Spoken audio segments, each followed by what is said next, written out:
This week's discussion board on Thomas Jefferson, I wanted to talk about the life of the third president, President Thomas Jefferson, and cover three distinct different parts of his life. Of course, we all know Thomas Jefferson was the first Secretary of State, the Vice President to John Adams, and of course, the President of the United States after John Adams. He was the third president.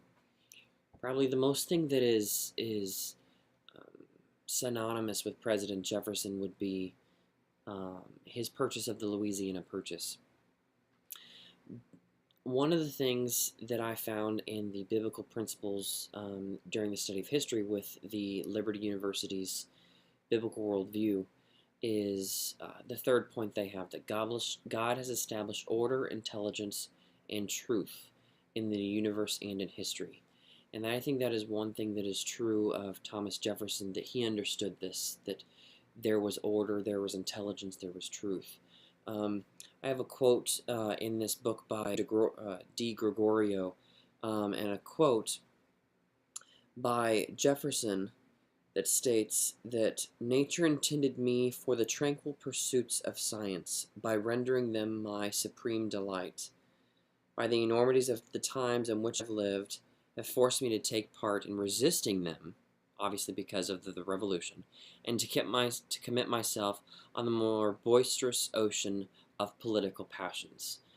So it's first-hand glimpse of someone that truly wanted, had a love for passion, had a love for science, as opposed to the political aspect that we all know him for. One of the things that differed greatly from John Adams and Thomas Jefferson throughout the Revolution period and even into the presidencies of the two men were their difference on the elite versus the common man. And one quote that I have in our book by Middlecoff is in the 600s, page 633, it states that Jefferson believed that men of ability might be found in the rank of any society. And the fact that whereas John Adams thought that only certain men of a certain stature, of a certain elegance, a certain elitism, if you will, had the notion, had the wherewithal to be in a political office, whereas Thomas Jefferson, in forming this new government, he thought anyone could do it. It was up to anyone.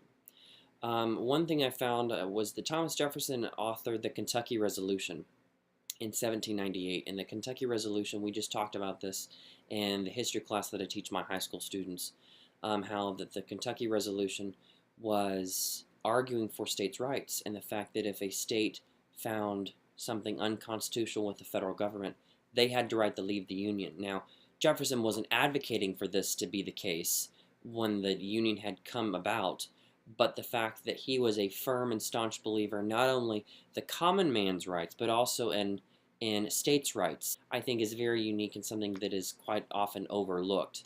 One quote that I have, two quotes, one by a former president. He is an old friend with whom I have often had occasion to labor on many a knotty problem, and in whose abilities and steadiness I always found great cause to confide. And that was by John Adams. The two were bitter rivals, of course, in the 1800 election. Ended up being close friends in correspondence in their later years, and they died within hours of each other on July 4th. Another one is by his successor, James Madison. He lives and will live in the memory and gratitude of the wise and good. As a luminary of science, there's that science again, as a votary of liberty, and as a model of patriotism, and as a benefactor of humankind.